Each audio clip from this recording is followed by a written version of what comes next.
প্রধানমন্ত্রী নিজেও, উনি তো কখনো প্রধানমন্ত্রী ছিলেন না। তারপরে ধরো আমাদের স্বরাষ্ট্রমন্ত্রী, উনি তো কখনো স্বরাষ্ট্র মন্ত্রণালয় চালাননি, উনি তো আইনের লোক, আইনে পড়াশোনা করছেন। তো এদের উপর যদি আপনি ভরসা করতে পারেন, তাহলে ওই কর্পোরেশন গুলোতে আপনি শীর্ষ পদে আপনি যদি একটা রাজনৈতিক লোককে দিয়ে, সে আর কিছু না বুঝুক, এই সরকারের রাজনীতিটা তো বুঝতে পারবে, তাহলে সেটা কি আপনি একদম মানে ভয়ঙ্কর খারাপ হয়ে যাবে? না, কিছু হবে না। কর্পোরেশন তো চালাবে যারা ওই মিল কল কারখানা চালাচ্ছে, জিএম টিএম ডিজিএম, তারা চালাবে। আমি ধরেন অর্গানাইজিং সেক্রেটারি বিএনপির, আমি চেয়ারম্যান, আমিও চালাবো কি? আমি বলে দেব খালি যে প্রত্যেক মাসে আমার 10 কোটি টাকা দরকার, এটা আমাকে দিয়ে যাওয়া, বাকি তোমাদের যা ইচ্ছা করো, আর ফাইল নিয়ে আসবো, সই করে দেবো, চলবে তো? না চলার তো কিছু নাই। আপনার পানি, এই যে মন্ত্রণালয়ের কথা বললেন, হ্যাঁ, ভেরি টেকনিক্যাল, কিন্তু এইখানে তো মন্ত্রী সাহেব ওইভাবে চালাচ্ছেন না, এটা তো চালাচ্ছে আপনার যারা এক্সপার্টস আছে, ওয়াটার ডেভেলপমেন্ট বোর্ড বা এরা। এখন যদি মন্ত্রী সাহেব সেখানে বেশি মাতবরি করতে চান, তাহলে চলবে না।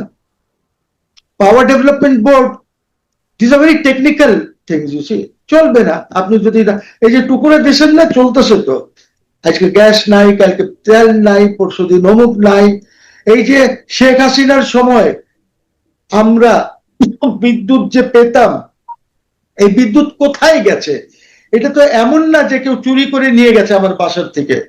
এই বিদ্যুৎ কোথায়? আমার এখানে তো লোডশেডিং ছিল না, গ্রামে পাওয়া যেত বিদ্যুৎ। এখন গ্রামে 2 ঘন্টা 3 ঘন্টার বেশি বিদ্যুৎ আসে না, থাকে না। কোথায় গেল? ওয়ের ইজ ইট? আমি, এটাই হলো আমার প্রশ্ন। আপনি বলবেন যে ওরা ওরা কি? ওরা কিচ্ছু না, আপনার মিসম্যানেজমেন্টের জন্য। আপনি আজকে দেখেন যে ধর এখন বলছেন যে 15-20 দিন লাগবে গ্যাস ঠিক হতে, মানুষ খাবে কি? আমি আজকে দেখতেছিলাম টেলিভিশনে চ্যানেলে যে ধানমন্ডিতে তারা নাস্তা টাস্তা কিনে নিয়ে যাচ্ছে আর খাচ্ছে, বিকজ রান্না করার কোনো স্কোপ নাই। এটা আসে। আমি আমি কিন্তু ধানমন্ডির আশপাশে থাকি। আমার এখানে আমি আপনার একটা এক্সপিরিয়েন্স বলি।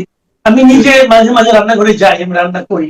তো দেশালের কাঠি জ্বালিয়ে গ্যাসটা খুলে আমি কাঠিটা দিয়ে ধরানোর চেষ্টা করতাম, দেশালের কাঠি হাতেই পড়ে গেল, আগুন আর ধরলো না। এখন আমাকে আপনি একটা কথা বলেন তো দেখি, আপনি তো আইনজীবী, আপনি আইনের লোক, আমাকে একটা পরামর্শ দেন। আমি গত 2 মাস ধরে এরকম চলছে আমার, কিন্তু আমাকে কিন্তু গ্যাসের জন্য বিল দিতে হচ্ছে। তাহলে সরকারের কি উচিত হবে আমাকে গ্যাস না দিয়ে আমার কাছ থেকে বিল নেওয়াটা? না না, এইটাই তো হলো তফাৎ between a third world country and a first world country. ওইখানে আপনাকে রিবেট দিয়ে দেবে, কোনো কিছু করবে, এখানে তো এগুলি হবে না। এটা তো আমাদের ভাগ্য ভালো যে ওই রেটেই নিচ্ছে। আমি আমার একটা ছোট এক্সপিরিয়েন্স বলি। আমাদের এখানে প্রিপেড ইলেকট্রিক মিটার, জি জি, আমার হ্যাঁ, এইটা কন্ট্রোল করে কখন কত দাম বাড়ায় না বাড়ায় কিছুই জানি না, বিকজ কম্পিউটার দিয়ে ওরা কন্ট্রোল করে। এখন একটু আগে আমাকে ফোন করে বলা হলো যে কার্ডে টাকা ভরা হয়েছে, কিন্তু ওই কার্ড মিটারে টাকা ভরতে পারতেছে না, কার্ড কাজ করছে না। কার্ড এখন গেছে ইলেকট্রিসিটি অফিসে, 400 টাকা লাগবে কার্ড আনতে। এর আগে জাস্ট লাস্ট উইক 2টা কার্ড করতে হয়েছে 800 টাকা দিয়ে। এইগুলি কি তামাশা না? এইগুলি তো লুট। এগুলি না, আমি ঠিক আছে দিচ্ছি, বাট ধরেন আরেকটা লোক, তাকে যদি আপনি বলেন যে সে মাসে 500 টাকার ইলেকট্রিসিটি খরচ করে, আর যদি 400 টাকা লাগে কার্ড চেঞ্জ করতে, তাহলে তার কি হবে? মানে গভর্নমেন্টের, শোনেন, গভর্নমেন্টের এই কোনো কিছু চিন্তা ভাবনা নাই। জনগণ এর জন্য গভর্নমেন্ট চিন্তাই করে না, একদমই চিন্তা করে না। এরা চিন্তা করে শুধু নিজেদের জন্য, নিজের লোকদেরকে প্রোভাইড করতে হবে সবখানে, বুঝছি? এটা চলছে, এটা চলবে। কাজে আপনার university Oxford of the east is has become Oxford of the dustbin হবে। আরো ইউনিভার্সিটি, আপনার লোকজনের তো, আপনার 500-র মধ্যে তো একটা আসে না, 500 ইউনিভার্সিটির মধ্যে আপনি নাই, আপনি আছেন কোথায়? আজকে ওই গোরের সাথে আলাপ হয়েছে যে Americans will come and invest, ওরা অনেক ইনভেস্টমেন্ট করতে চায়, প্রধানমন্ত্রীর সাথে আলাপ হয়েছে, কিছু না, একটা ডলারও আসবে না। এইগুলি হলো নাইসিসিটিস। এখন প্রাইম মিনিস্টারকে কি বলবে? কালকে খলিলুর সাথে যে আলাপ করেছে, ওইগুলি আর আলাপ না করে ওনাকে বলেছে আমরা ইনভেস্টমেন্ট করতে চাই, অমুক করতে চাই। তো আপনার এয়ারপোর্টে ভিসা ছাড়া বলা আছে investors can come without visa, এয়ারপোর্টে দেওয়া হবে। আমাকে ইনভেস্টার্সরা বলেছে বিদেশি বলে এয়ারপোর্টে ভিসা নিতে 2 ঘন্টা বসে থাকতে হয়, 2 আওয়ার্স লাগায় ভিসা দিতে। আপনি এটা ঠিক করেন না কেন? কোনো প্রবলেম নাই, আপনি বলে দেবেন অনলাইন ভেরি সিম্পল প্রসেস, এটা করবেন, আপনার ফোনে থাকবে, আইসা এখানে দেখাবেন, সে আপনাকে স্ট্যাম্প করে দেবে, বলবে এতদিনের জন্য দিয়ে দেবেন, হয়ে গেল। 2 ঘন্টা বসবে কেন? আপনার যা ফিস দরকার ফিস নিয়ে নেন ক্যাশে, অসুবিধা নেই। আপনি আপনি এই জন্য কি বলবেন? এটা কি আসলে মানে তারা কাজটা পারে না, মানে অযোগ্য, নাকি তারা পারে কিন্তু করে না? সিস্টেমের problem, it's a systemic problem. আপনি সিস্টেমগুলি ঠিক করে দেন, অটো সিস্টেমে চলবে। আর এখন তো ইটস ভেরি ইজি, টেকনোলজি আছে, তো আপনাকে এত কিছু তো করতে হবে না, একদম 2-3 মিনিটে ক্লিয়ার করেন। আপনাকে ইমিগ্রেশনে গিয়ে দাঁড়াবেন কেন? আপনি বাংলাদেশি, আপনি দেখাবেন আর ভিতরে ঢুকে যাবেন, আপনার তো কিছুই লাগবে না। সো এই জিনিসগুলি সিস্টেমের problem, just change the system. System ঠিক করেন, সিস্টেম ঠিক করবে কে? সিস্টেম ঠিক করতে গেলে আপনার যে আয় হয় না, যদি আপনি সিস্টেম ঠিকই করে ফেলেন আপনার তো কোনো আয়টাই হবে না, তখন সমস্যা আছে। এটা একটা বড় সমস্যা। তো we are a very corrupt country, অনেক কারাপ্ট আমরা, কি করবেন? এখানে একটা কথা আমি আপনার কাছে মানে আসলে বলতে চাচ্ছি যে আপনি তাহলে আহ কি পরিবর্তন, ইতিবাচক কোনো পরিবর্তন দেখছেন না এই মুহূর্তে? গভর্নমেন্টের মধ্যে কোন ধরনের পরিবর্তন? জি জি জি। না না না না না না না, পরিবর্তন করার মতন এই গভর্নমেন্ট না তো, বিকজ এই গভর্নমেন্টের ক্যাবিনেট যেটা আছে এর মধ্যে কোনো ডেপথ নাই, ক্যাপাসিটি নাই টু ব্রিং ইন চেঞ্জেস। প্রশ্নই ওঠে না। আপনি বাজেট দেখেন, আজ আপনি ফরেন মিনিস্ট্রি দেখেন, কালকে এই যে 2 দিন এই যে ওদের যে মিটিং হয়েছে, পার্লামেন্টারি কমিটির যে মিটিং হয়েছে, এক্সটার্নাল অ্যাফেয়ার্স যে শশী থারুর যেটা প্রেসাইড করেছে, সেখানে তারা বলছে যে গঙ্গা চুক্তি ডিসেম্বরে শেষ হয়ে যাচ্ছে, এইটা নিয়ে তো আমাদের আলাপ করা দরকার। দরকার তো আমার আলাপ করা, ওর আগে তো ওইটার একটা কমিটি আছে, কমিটি আসবে বসবে, তারপরে আপনি এটা নিয়ে এগোবেন। তো আমরা কি আলাপ করছি, উদ্যোগ নিচ্ছি? আমরা তো উদ্যোগ নিচ্ছি না, আমরা তো বলছি ইন্ডিয়াকে আমি বড় power, Bangladesh is a much bigger power than India, আমার কাছে যা আছে ইন্ডিয়ার কাছে নাই। আমাদের অবস্থা ওরা বলেছে কমিটি মিটিং 2 দিন আগে, ওই 2 দিন আগে। আরো দেখেন আমরা কিভাবে জিনিসগুলি ইয়ে করি। ওইখানে যে লিখিত রেজলিউশন হয়েছে সেখানে বলা হয়েছে শেখ হাসিনার ব্যাপারে ওই ইয়ে যে আপনার এইটা নিয়ে কথা উঠেছিল, ওই এক্সট্রাডিশন, ওরা বলেছে আমরা এক্সামিন করতে, কিন্তু এক্সট্রাডিশন তো হবে না, ওইটা আইনে কভার করে না ওই ট্রিটিতে।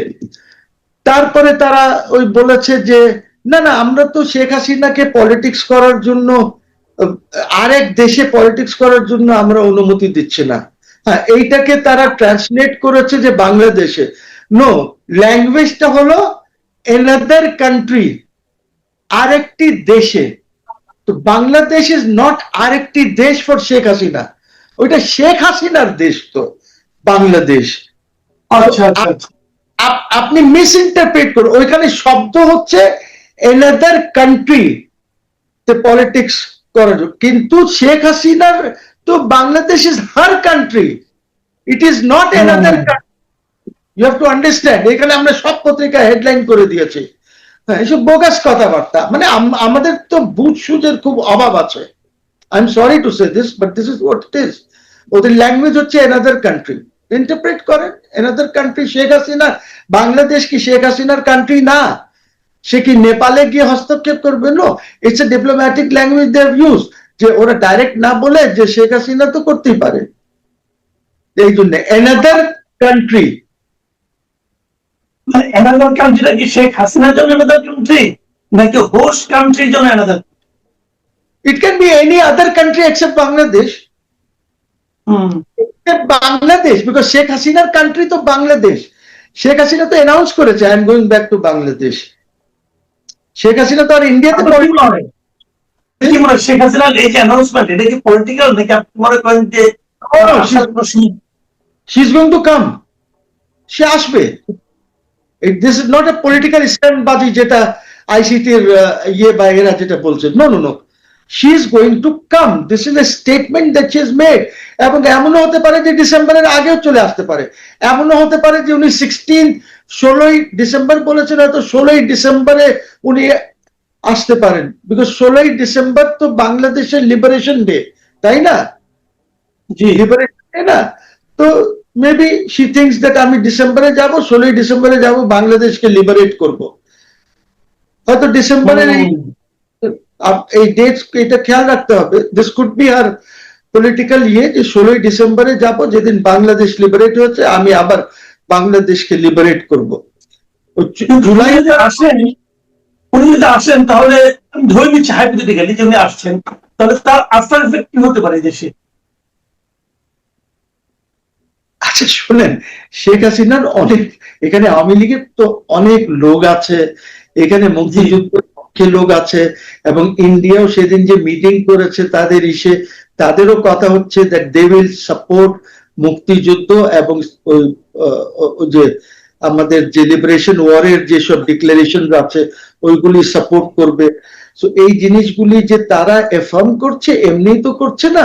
এই জন্যই আমি বলি দ্যাট গভর্নমেন্ট বাংলাদেশের জন্য ভালো হবে যদি গভর্নমেন্ট নিজে ইন্ডিয়ার সাথে কথা বলে যে উনি আসতে চান, তো ওনার সাথে ইন্ডিয়া কথা বলবে, বাংলাদেশ কথা বলবে, বলে কিভাবে আসবেন।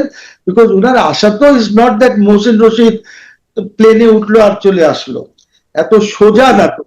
আপনি তো ওনাকে C-130-তে চার্টার্ড প্লেনে নিয়ে গিয়ে প্রাইম মিনিস্টার হিসাবে রেখে এসেছেন, ওনাকে ইন্ডিয়ান ইউনিয়ন গভর্নমেন্ট ওনাকে প্রাইম মিনিস্টার হিসাবে রিসিভ করেছে, সেখানে একজন মন্ত্রী রিসিভ করেছে। এই জিনিসগুলি তো খেয়াল রাখতে হবে। ওনার সিকিউরিটি কে দেবে? শেখ হাসিনা কি বাংলাদেশ আর্মিকে বা বাংলাদেশ ইসেকে কি উনি বিশ্বাস করে যারা সিকিউরিটি দিতে পারবে? যারা তখন দেয় নেই, কনস্পিরেসি করেছে, ওরা কি পারবে?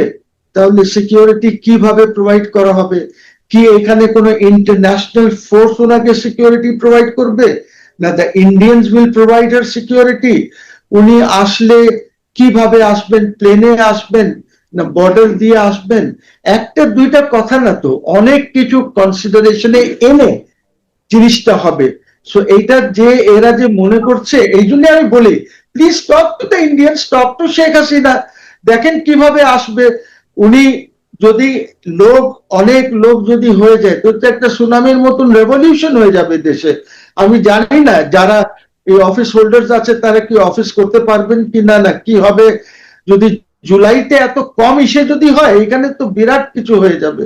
আবার শেখ হাসিনা কি ধরনের নির্দেশ দেন ওনার লোকজনকে যে কিভাবে তোমরা আসবা, কোথায় তুমি আসবা, কি নিয়ে আসবা, সাথে কি থাকবে আমাকে প্রোটেক্ট করার জন্য। তারপরে উনি নির্দেশ এটাও তো দিতে পারেন যে পুলিশকে নির্দেশ দিতে পারেন, আমলাকে নির্দেশ দিতে পারেন যে তোমরা অমুক অমুক জিনিস মানবে না, তোমরা এইভাবে করবা। সর্ট অফ ডিসওবিডিয়েন্স, সিভিল ডিসওবিডিয়েন্সের ইয়ে কলও দিতে পারেন। আমি জানি না, আমি বেশি বললে আবার মনে করবে যে আমি হিন্টস দিচ্ছি। No no no, I am not giving any hint, আমি বেশি বলতে চাই না। বাট অনেক কনসিডারেশনস আছে শেখ হাসিনার আশা, আমরা আশা। মানে আলোচনা শেষ পর্যায়ে চলে এসেছি। শেষ প্রশ্নটা করতে যাচ্ছি আপনাকে। আপনি নিজে একজন আইনজীবী এবং আইনের বিষয়গুলো, খুঁটিনাটি বিষয়গুলো বুঝেন, কিন্তু আমরা দেখলাম মাঝখানে হিউম্যান রাইটস ওয়াচ তারা একটা বিবৃতিতে তারা একটা প্রতিবেদন প্রকাশ করেছে, এবং তারা সেখানে বলেছে যে আমাদের যে আইসিটি আছে, ইন্টারন্যাশনাল ক্রাইম ট্রাইব্যুনাল, তাদের বিচারের মানদণ্ড নিয়ে তারা প্রশ্ন করেছে। তো এই যে মানদণ্ড নিয়ে প্রশ্ন তোলাটা আমরা আগেও দেখেছি, কিন্তু আগে যখন শেখ হাসিনার আমলে যখন আইসিটি ছিল তখন এই মানদণ্ড নিয়ে প্রশ্ন উঠেছিল। সবসময় আপনি আসলে আপনার কাছে এটা কি মনে হয়, এটা আসলে কি?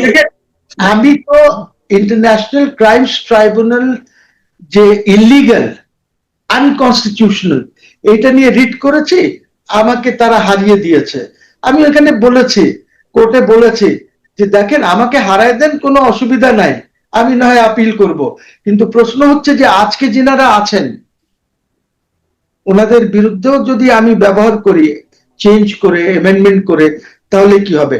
নাও coming back to it, American ambassador ছিল একজন, সে এখানে মিস্টার র্যাপ না কি নাম ছিল, উনি এখানে এসে তখন শেখ হাসিনার সময় এসে বলেছেন পদ্ধতি ঠিক না, এটা ঠিক হচ্ছে না, হিউম্যান রাইটস ওয়াচ সবাই বলেছে, সবাই, অল ইন্টারন্যাশনাল অর্গানাইজেশন তখনও বলেছে, এখনো বলছে। কেন? আমি বলি আপনাকে, এইটা করা হয়েছিল একটা বিশেষ উদ্দেশ্য নিয়ে। এই আইসিটি, দেখেন 5ই জুলাই না 15 জুলাই সংবিধানের প্রথম এমেন্ডমেন্টটা আসে, এমেন্ডমেন্ট দিয়ে 47(3) অ্যাড করা হয় আর্টিকেল, যেখানে বলা হয় যে এরকম বিচার হবে, এটা কেউ চ্যালেঞ্জ করতে পারবে না, ট্রাইব্যুনাল হবে, ট্রাইব্যুনাল কেউ চ্যালেঞ্জ করতে পারবে না। তার 5 দিন পর একটি ট্রাইব্যুনাল সৃষ্টি করা হয়, কবে? 73-এ। আমরা 73-এ, এইটা হওয়ার আগে আমরা 73-এ দিল্লিতে এগ্রিমেন্ট করে আমরা 90,000 পিওডব্লিউস দেরকে পাঠিয়ে দিলাম পাকিস্তানে, রেখে দিলাম 195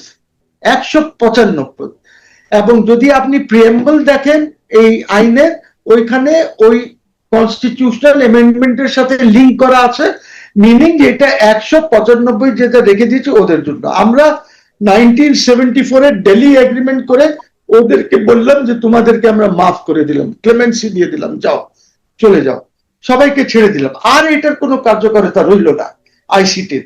তো আমরা এইটাকে অপব্যবহার করে আসতেছি এখন। আচ্ছা, এই যে মেজর যাকে অ্যারেস্ট করা হয়েছে ওই জিয়াউর রহমানকে গুলি মারার জন্য, যে ডেজার্টার হিসাবে তার ট্রায়াল চলছে, ওর কি দরকার? ওর আইসিটিতে কি করছে সে, যে ওকে আইসিটিতে নিলেন? এই যে ইচ্ছা, আপনি একে কেন আইসিটিতে নিলেন? এই লতিফ সিদ্দিকীকে for what did you take? Latif Siddiqui তো ক্যাবিনেটেও ছিল না, কোনো কিছুই করে নাই, কেন নিলেন লতিফ সিদ্দিকীকে? বলেন। এইসব ফাইজলামি করার একটা লিমিট আছে, বুঝছেন? আমরা লিমিটের বাইরে চলে যাচ্ছি একদম। কাজে এইটার একটা রিপারকাশন তো আছেই, ওইটা হবে, আমাদেরকে ফেস করতে হবে। আমরা যারা নিরহ নাগরিক, আমাদের জন্য অসুবিধা হবে। It is illegal, unconstitutional ICT. জি, আমি ধন্যবাদ। জি, আপনি কি বলছিলেন? আপনি শেষ করেন। আমি বললাম যে আমি হারি বা জিতি, আমি তো চ্যালেঞ্জ করছি সবাইকে বাঁচানোর জন্য, দেশকে ঠিক রাখার জন্য।